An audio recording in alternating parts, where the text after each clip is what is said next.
Everyone, welcome to my channel adventure with স্বর্ণালী।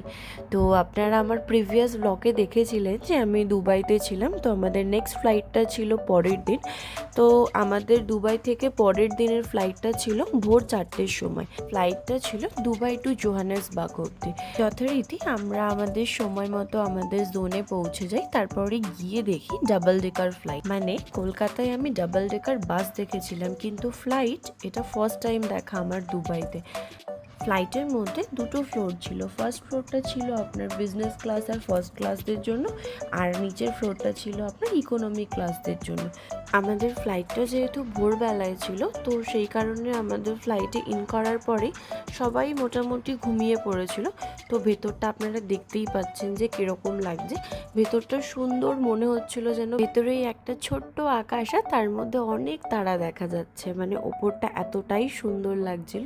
তারপর 7টা সাড়ে 7টায় আমরা আমাদের ব্রেকফাস্ট কমপ্লিট করলাম। তো ব্রেকফাস্টে ছিল চা, কফি আর ফ্রুট জুস। তো আমি অ্যাজ ইউজুয়াল কফি নিয়েছিলাম উইথ এক্সট্রা সুগার।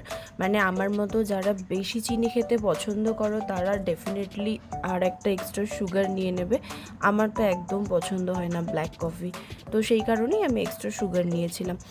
আর এখানে তারপরেই আমাদের ব্রেকফাস্ট দিয়ে দেওয়া হয়েছিল। তো ব্রেকফাস্টে ছিল scramble egg with chicken, potato fry, tomato and মাশরুমের একটা কারি, আর ড্রাই ফ্রুটসের একটা বান ছিল, বিস্কিটস ছিল, বাটার ছিল, চিজ ছিল, তারপরে ফ্রুটস ছিল, ইয়োগার্টের সাথে ড্রাগন ফ্রুটসের একটা মিক্সচার ছিল, আর অরেঞ্জ জুস ছিল। আমরা আমাদের ব্রেকফাস্টটা কমপ্লিট করার 1.5 ঘন্টা বাদে আমরা জোহানেসবার্গে ল্যান্ড করলাম। আর দুবাই থেকে জোহানেসবার্গ আসতে আমাদের টাইম লেগেছিল টোটাল 8 ঘন্টা 15 মিনিট।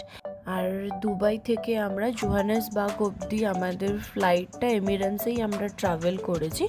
আরেকটা জিনিস যেটা হচ্ছে, আমাদের ইন্ডিয়া থেকে জোহানেসবার্গের টাইম ডিফারেন্স হচ্ছে 3.5 ঘন্টা। মানে দুবাইতে যেমন আপনার 1.5 ঘন্টা ছিল, সেরকমই ইন্ডিয়া থেকে জোহানেসবার্গের টাইম ডিফারেন্স হচ্ছে আমাদের 3.5 ঘন্টা।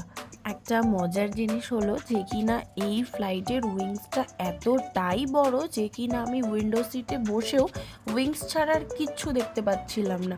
আর এটা আমি কেন বলছি, আপনি আমার ভিডিওটা পুরো কমপ্লিট হলেই বুঝতে পারবেন যে আমি এটা কেন বলছি, এটার উইংসটা এতটাই বড়। তারপর ফ্লাইটটা ল্যান্ড করলো, করার পর আমরা জোহানেসবার্গ এয়ারপোর্টে ইন করলাম।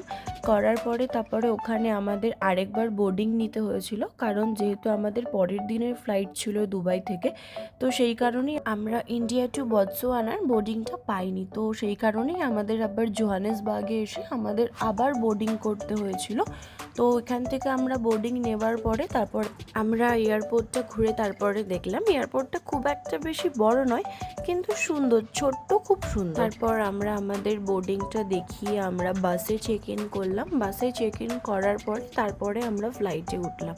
আরেকটা জিনিস যেটা কিনা জোহানেসবার্গে আমার ভীষণ ভালো লেগেছে, জোহানেসবার্গের আকাশটা এত সুন্দর। মানে ইন্ডিয়াতে আমি দেখেছি যখন কিনা ওখানে শরৎকাল থাকে, মানে ওখানে পুজোর সময় এই রকম আকাশ আমি দেখতে পারি, কিন্তু এখানে দেখছি যে পুজোর টাইম ছাড়াও এরকমই আকাশ। মানে আসলে এখানে এত পলিউশন নেই, তো সেই কারণেই আকাশটা এতটা সুন্দর লাগে দেখতে। তারপর আমরা বাস থেকে নামার পরে সবাই পরপর দাঁড়ালাম ফ্লাইটে ওঠার জন্য, দেন আমরা ফ্লাইটে ইন করলাম। তো তারপরে এখানে আপনারাও দেখতে পাচ্ছেন যে উইন্ডো থেকে মেঘগুলো কতটা সুন্দর লাগছে দেখতে। জোহানেসবার্গ থেকে আমাদের বতসোয়ানা যেতে টাইম লেগেছিল 55 মিনিট। তার মধ্যেই এয়ার হোস্টেস আবার ড্রিঙ্কস আর ফুডের জন্য অফার করে। তো ড্রিঙ্কসের মধ্যে ওখানে ছিল কোক আর ফ্রুট জুস, আর খাবারের মধ্যে ছিল চিপস আর ফ্রুটস। তো আমি তো ফার্স্টে ভাবলাম ফ্রুটস মানে ফ্রুটসই, যেটা আমরা ভাবি, কিন্তু এখানে দেখলাম ফ্রুটস বলতে ফ্রুটস ক্যান্ডি, মানে এই প্যাকেটটার মধ্যে সব ফ্লেভারের ফ্রুটসেরই ক্যান্ডি ছিল এই প্যাকেটটার মধ্যে। আর এখানে কোকের সাথে আপনি উইথ আইস আর উইদাউট আইস আপনি দুটোই খেতে পারবেন। তো আপনারা যদি মনে করেন যে উইথ আইস খাবেন, তো এয়ার হোস্টেসদের বললেই ওরা আপনাদেরকে আইস দিয়ে দেবে। তো আমিও এখানে উইথ আইসই নিয়েছিলাম। আর তারপরে এখানে আমাদের নাম্বার টাইম হয়ে গিয়েছিল। তো আপনারা দেখতে পাচ্ছেন যে ফ্লাইটের ভেতরটা কতটা এতটাই ছোট, মানে এক পাশে দুটো সিট, আরেক পাশে আরেকটা করে সিট, আর ভেতরে একটাই মাত্র এয়ার হোস্টেস ছিল। তারপরে আমরা বতসোয়ানা এয়ারপোর্টে নামার পরে আমরা আমাদের সমস্ত ডিটেলস ফিল আপ করার পরে ওখানে সাবমিট করে তারপরে আমরা বেরিয়ে আসলাম। আর বেরিয়ে আসার পরে তারপরে দেখি বাপি আমাদের তিনজনকে রিসিভ করতে এসেছে। তিনজন বলতে মামনি, আমি আর আমার উনি, তো আমরা তিনজনে ট্রাভেল করেছিলাম। তারপরে বাপি যখন আমাদেরকে এয়ারপোর্টে আনতে এসেছিল, আমাদের জন্য সুন্দর একটা বুকে নিয়ে এসেছিল। তো তারপরে আমরা সব কিছু আমাদের লাগেজগুলো গাড়িতে তোলার পরে আমরা বাড়ির দিকে রওনা দিলাম। এয়ারপোর্ট থেকে আমাদের বাড়ির ডিস্টেন্স হচ্ছে 10 মিনিট। তো বাড়িতে ঢোকার পথেই দেখলাম বাড়িতেও একটা সুন্দর ওয়েলকাম ছিল আমাদের সবার জন্য। তো এখানে আমাদের যে পণ্ডিতজি পুজো করেন, তো উনি এসেছিলেন। ওখানে কিছু রিচুয়ালস ছিল আমাদের, সেগুলো কমপ্লিট করালো। মানে যেটা হয় বেসিক্যালি বাঙালিদের মধ্যে, নতুন বউ যখন বাড়িতে প্রবেশ করে তো তখন তার একটা পুজো হয়। তো এখানে পণ্ডিতজি আমাদের দুজনকে যা যা বলছিল আমরা সেটাই করছিলাম। করার পরে এগুলো কমপ্লিট হওয়ার পরে তারপরে মামনি আমাদেরকে বরণ করলো। করার পর আমরা ঘরে ঢুকলাম। ঢোকার পর আমরা সোজা একদম ঠাকুর ঘরে গেলাম। তো ঠাকুর ঘরে সমস্ত কিছুর অ্যারেঞ্জমেন্ট ছিল, তো ওখানে গিয়ে আমরা বসলাম। তারপরে যা যা রিচুয়ালস ছিল সেগুলো কমপ্লিট করলাম। সত্যি কথা বলতে আমরা ফ্লাইটে ট্রাভেল করে তিনজনে এতটাই টায়ার্ড ছিলাম, কিন্তু বাড়িতে আসার পর এত সুন্দর একটা অ্যারেঞ্জমেন্ট দেখে সব টায়ার্ডনেস চলে গিয়েছিল। আর এত সুন্দর অ্যারেঞ্জমেন্টের জন্য অল ক্রেডিট গোজ টু বাপি।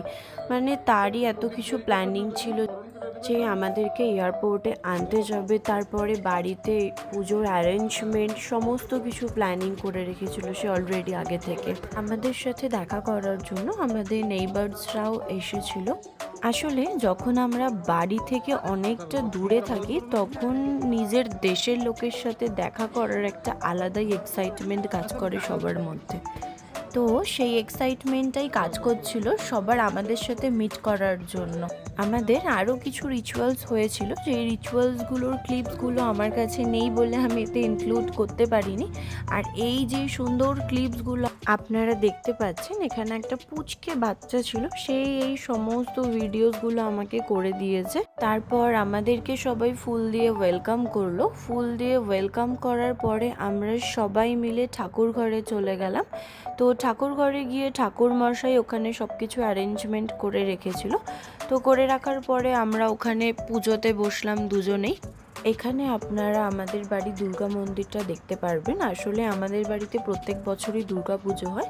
তো এবছর দুর্গা পুজোটা আপনারাও আমার সাথে বাইরে কাটাবেন, মানে বতসোয়ানায় কিভাবে দুর্গা পুজো হয় সেটা আমার ব্লগে আপনারা দেখতে পারবেন, যে বতসোয়ানায় আমরা কিভাবে দুর্গা পুজো সেলিব্রেট করি।